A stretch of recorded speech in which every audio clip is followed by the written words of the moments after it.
కోసం గాయపడ్డ సింహంలా కనిపిస్తున్నారు. సార్ మీరు అదే అంటున్నా, సక్సెస్ అన్నది చాలా రిలేటివ్ థింగ్ సార్. మీరు బాక్స్ ఆఫీస్ చూస్తున్నారు, నేను ఆడియన్స్ మనసు చూస్తున్నాను. నేను గెలిచేసిన సార్, నేను ఆల్రెడీ సక్సెస్. మీకు అది తెలుస్తలేదు అంతే. అయితే నో గాయం. నేను మారేడుపల్లిలో ఛాయ్ తాగటం, నేను ఇక్కడ స్టేజ్ మీద మీరు నన్ను ప్రశ్న అడిగే అంత రేంజ్కి వచ్చిన అంటే ఎంత పెద్ద సక్సెస్ సార్. నేను గెలిచిన సింహం సార్, గాయపడలేదు. ఇది కదా స్పోర్టివ్ స్పిరిట్ అంటే. Thank you. కానీ అసలు నిజంగా ఎయిర్పోర్ట్లో ఏం జరిగింది సార్? అసలు టికెట్ తీసుకోకుండా లోపలికి వెళ్దాం ట్రై చేశారు ఏంటి? బేసిక్గా ఒకసారి షార్ట్ ఫిల్మ్ కూడా షూట్ చేయడానికి ట్రై చేసినాను సార్. నన్ను నో ఫ్లై లిస్ట్లో ఒక వారం రోజులు పెట్టినారు. ఆ టైంలో వాళ్ళకి ఏం తెలియదంటే నాకు ఫ్లైట్ పైసలు అంత లేకుండే. వాళ్ళు నో ఫ్లై లిస్ట్లో పెట్టినా కానీ నేను బస్సులోనే తిరిగేటుండే. బట్ ఇప్పుడు కూడా ప్రమోషన్స్ కోసం పోవాల్సి వచ్చింది. It was an interesting promotion. అయితే చాలా మంది ఫోన్ చేసి ఏంది యూఎస్ వస్తున్నావంట రాలేదంట అని ఫోన్ చేసినారు. But it was a part of promotions. అంటే ఎలాగే రిజెక్ట్ అక్కడ దాకా వెళ్ళి వచ్చారా, లేకపోతే టికెట్ లేకుండా అక్కడికి వెళ్ళి ఏదో పాత టికెట్ చూపించి రిజెక్ట్ అని ఆ టైప్ ఏదో చేసినాం. ఒక ప్లాన్ వేసుకొని వెళ్ళాము. ఫస్ట్ ఫ్లోర్ నుంచి వచ్చి మళ్ళీ అరైవల్ సెక్షన్లో మెగ్డీలో కూర్చొని ఒక వీడియో తీసినాం అంతే. భాస్కర్ గారు, అంటే మూసేద్దాము అని అన్నారు కదా, యా. అంటే మళ్ళీ ఎందుకు చేయాల్సి వచ్చింది? అంటే మీరు డైరెక్టర్గానే మిమ్మల్ని ఎక్కువ చూడాలనుకుంటున్నాం మేము, కరెక్ట్. కానీ యాక్టర్గా ఎందుకు ఎక్కువ కాన్సన్ట్రేట్ చేస్తున్నారు? సో బేసిక్గా ఈ ప్రాజెక్ట్ ఒప్పుకుంది 2024లో సార్. దాని రిజల్ట్ ఇప్పుడు చూస్తున్నారు. 25 డిసిషన్స్ మీరు 27లో చూస్తారు. సో అది ముందు యాక్సెప్ట్ చేసిన decisions and I'm actually very proud of it. ఇట్లాంటి ఒక కథ రావడం అన్నదే ఒక యునిక్ ఆపర్చునిటీ. చాలామంది వెయిట్ చేస్తూ ఉంటారు. నాకు వచ్చింది at that point of time. నాకు ఇంకా రైటింగ్ స్టేజ్లో ఉండే రైటింగ్ స్టేజ్లో ఉన్నా అనమాట. సో ఐ థాట్ ఈ ఆపర్చునిటీని వదులుకోవద్దని అనిపించింది. సో 3 ఫిల్మ్స్ సైన్ చేసినాను. ఓం శాంతి ఒకటి, ఇదొకటి, ఇంకో సినిమా రాబోతుంది. తర్వాత క్లోజా? దాని తర్వాత క్లోజ్. మీరు ఒక మంచి స్టోరీ రాస్తే యాక్ట్ చేసేస్తారు సార్, ఫ్రీగా నన్ను చేసేది. అంటే మీ దగ్గర ఉన్నట్టున్నాయి కదా ఆల్రెడీ. ఏది? మీ దగ్గర స్టోరీస్? ఎస్, డైరెక్షన్ అయితే ఉన్నాయి. అదే ఎందుకు చేయట్లేదు? అంటే ఈ నగరానికి ఏమైనా సీక్వెల్ చేయాలి? అవును, చేస్తున్నా. ఇంకోటి వెంకటేష్ గారితో అనుకున్నా. వెంకటేష్ గారిది ఇంకా still writing it sir, I'm not doing it. But prime video వాళ్ళతో ఒకటి ఉన్నది. అది కాకుండా ఇంకో ప్రాజెక్ట్ రాస్తున్నా. ఓకే. డైరెక్టర్ గారు, హలో. ప్రొడ్యూసర్ గారు ఒక డైరెక్టరు, మరి హీరో గారు ఒక డైరెక్టరు, ఇద్దరి మధ్యలో ఎంత సఫికేటింగ్గా పనిచేశారు? అస్సలు లేదు సార్. యాక్చువల్లీ అది ఈజీ అయింది సార్ నాకు. అంటే వాళ్ళు అందుకనే టైటిల్ ఎట్లా పెట్టినారు.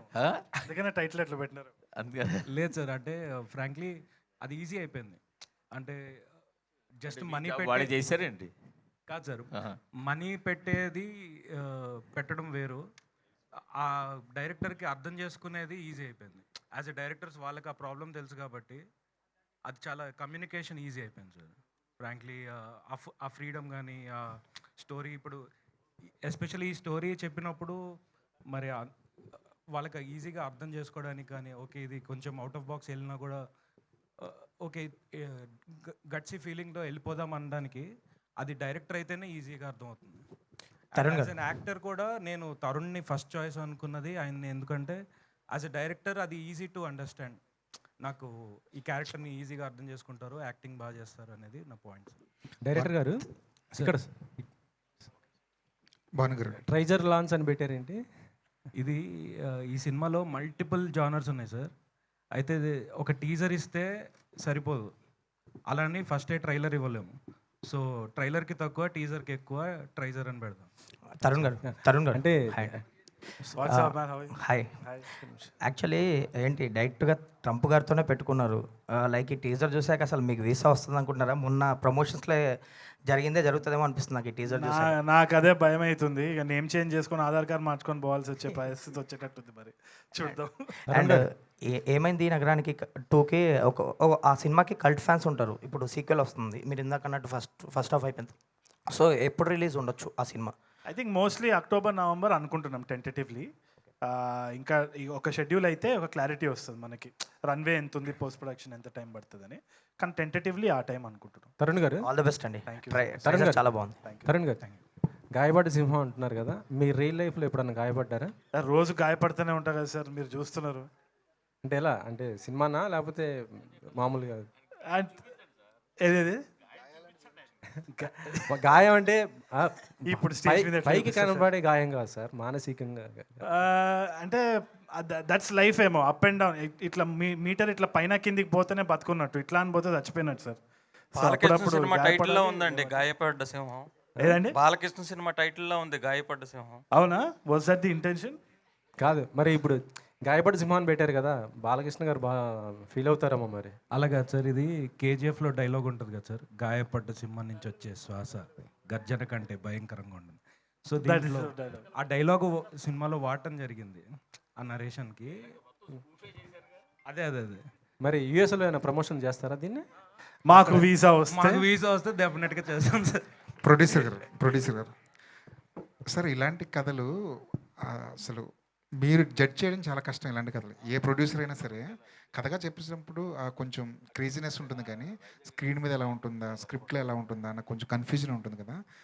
కథ చెప్తున్నప్పుడు వింటున్నప్పుడు ఆ కన్ఫ్యూజన్ స్టేజ్ ఏమైనా ఉండేదా మీకు? లేదండి, ఎందుకంటే తను చెప్పిన విధానంలో చాలా క్లారిటీ ఉంది ఫస్ట్ ఆఫ్ ఆల్. తర్వాత అంటే ఫస్ట్ ఈ కథ నాకు చెప్పింది పవన్ సాధినేని అండి. పవన్ ఒక హాఫ్ అన్ అవర్ నెరేట్ చేశాడు. హాఫ్ అన్ అవర్ నెరేట్ చేసినప్పుడే వీఆర్ లైక్ యూనో అది అర్థమైపోయింది దాంట్లో ఉన్న పొటెన్షియల్ ఏంటి అనేది.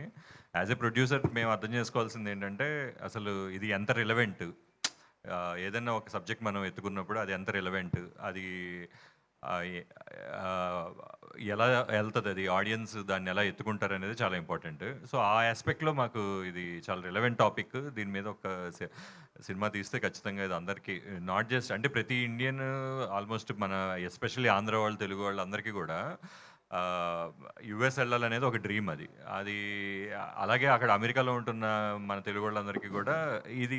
సో ఇది ఏంటంటే ఇక్కడ ఉన్న వాళ్ళకి కానీ అక్కడ ఉన్న వాళ్ళకి కానీ అందరికీ కనెక్ట్ అవుతుంది అనేది అర్థమైంది. ఇంకా తన కథ కూడా చాలా బాగా చెప్పాడు. ఎప్పుడైతే కశ్యప్ ఫుల్ నరేషన్ ఇచ్చాడు మాకు ఒక 2 hours ఇచ్చినప్పుడు, ఇంకా మేమందరం అయితే మటు బాగా ఎంజాయ్ చేసాము, కింద పడి నవ్వుకున్నాము. ఇంకా అదే నవ్వులు ఆడియన్స్ కూడా ఎంజాయ్ చేస్తారనే ఒక కాన్ఫిడెన్స్ తోటి ఇంకా ముందుకు వెళ్ళిపోయామండి. జీ స్టూడియోస్ అని ఆల్రెడీ వేశారు కదా, ఇది జీ స్టూడియోస్ అని వేశారు కదా. యా అండి. అంటే ఓటీటీ అయిపోయినాక మీరు ఇప్పుడు రిలీజ్ చేస్తున్నారు, ఓటీటీ అయిపోయిందని అనుకుంటున్నాము. యా, జీ అంటే స్టూడియోస్ మేము అని ఇప్పుడు జీ స్టూడియోస్తో థియేటర్కి మీరు partnership లో షూట్ చేశారా, చేస్తున్నాం. ఓటీటీకి షూట్ చేశారా?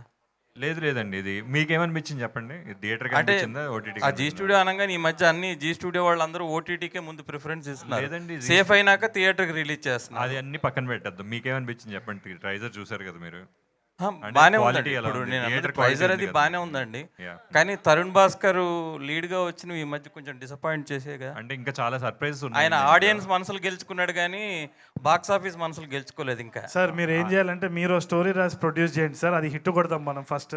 భాస్కర్ గారు అంటే ప్రతి ఒక్కరికి బ్రేక్ దొరుకుతుంది కదండి బాక్స్ ఆఫీస్ కొట్టడానికి. ఆ సినిమా ఇది తరుణ్కి ఇదే అండి ఆ బ్రేక్. బాక్స్ ఆఫీస్ ఒకటైతే ఒకటి సార్, ఇప్పుడు మంచి క్వశ్చన్ అంటున్నారు, మీ అందరికి చెప్తున్నా, లైఫ్లో ఒక్కసారి ఫెయిల్ అయినందుకు ఆపొద్దు, మళ్ళీ చేస్తూనే ఉండాలి. ఓకేనా? అది గుర్తుపెట్టుకోండి. ఎంతమంది అయినా ఇట్లాంటి క్వశ్చన్ అడిగినా కానీ మళ్ళీ చేస్తా, సక్సెస్ వచ్చేవారు చేస్తూనే ఉంటా. ఆ ప్రయత్నంలోనే సక్సెస్ ఉంది, మిగతా అంతా మర్చిపోండి. అందుకే మీరు క్లోజ్ చేసేద్దాం అనుకున్నారేమో. ఏదండి? క్లోజ్ చేసేద్దాం అని అన్నారు కదా ఇందాక, ఏది? యాక్టింగ్ క్లోజ్ చేసేద్దాం అనుకున్నారు కదా, అంటే అందుకే క్లోజ్ చేసేద్దాం. కాదు, డైరెక్షన్లో సక్సెస్ ఇచ్చి మీ దగ్గర మా చప్పట్లు కొట్టించాలని. అందుకని మీరు నేను ఫెయిల్ అవ్వాలని ఎందుకు సార్ అంత కోరుకుంటున్నారు? నేను కోరుకోవట్లేదు, నేను మీ శ్రేయోభిలాష్ అండి. ఇట్లయితే మీరు చాలా ఫీల్ అయినట్టున్నారు లాస్ట్ సినిమాకి. అంతే మరి. నేను మీకు స్వీట్స్ ఇప్పిస్తాను సార్. భాస్కర్ గారు Don't worry. భాస్కర్ గారు ఇటు సార్, పెళ్లి చూపుల మీద మీ అభిప్రాయం ఏంటి సార్? పెళ్లి చూపులు అనేది ఓ మంచి సినిమా సార్. మేజర్గా ఏంటి అంటే the whole point was to not take our self seriously in the film. ఆఖరికి సినిమా అనేది ఎస్కేపిజం, ఇక్కడ నవ్వుకోవాలి కాబట్టి we should take a joke on ourselves. So that was the whole point. సరే, మీ మీద మీరు జోక్ వేసుకున్నారు, ఓకే. హీరో గారు ఏమంటారు అన్న భయం లేదా? ఎవరెవరు? విజయ్ ఏమంటాడన్న భయం లేదా? విజయ్ నాకంటే ఎక్కువ జోక్ చేస్తాడు sir. Is a very humorous fellow. All the best. Take it easy. Tarun Bhaskar garu. What's up రే, how are you? Hi. Last సినిమాలో ఇషారబ్బా చేతిలో గాయపడ్డారు, అవును. ఇప్పుడు ఫరియా చేతిలో గాయపడబోతున్నారా? ఫరియా కాదు, మొత్తం యుఎస్ ప్రెసిడెన్సీ నుంచి కూడా గాయపడుతున్నా. నేను రివీల్ చేయొద్దు, but I think it will be a very interesting way to see. Pan world project. Pan world project. మీరు లాస్ట్లో మీ సినిమాని మీరే ఇది చేసుకున్నారు కదా, అవును. సో దానికి రీజన్ ఏంటి? ఏం లేదంటే that's what I told, we should just take our selves not two seriously. I think we should be able to make a joke and take a joke, అంతే కదా. సినిమా ఫీల్డ్ అంటే అంతే, it's just entertainment. Okay. ఇది visa problems మీద అన్నారు కదండి అందరూ. అవును. మాస్ డిపోర్టేషన్ ట్రంప్ అనౌన్స్ చేసిన తర్వాత కూడా ఇది ఒక అందరికీ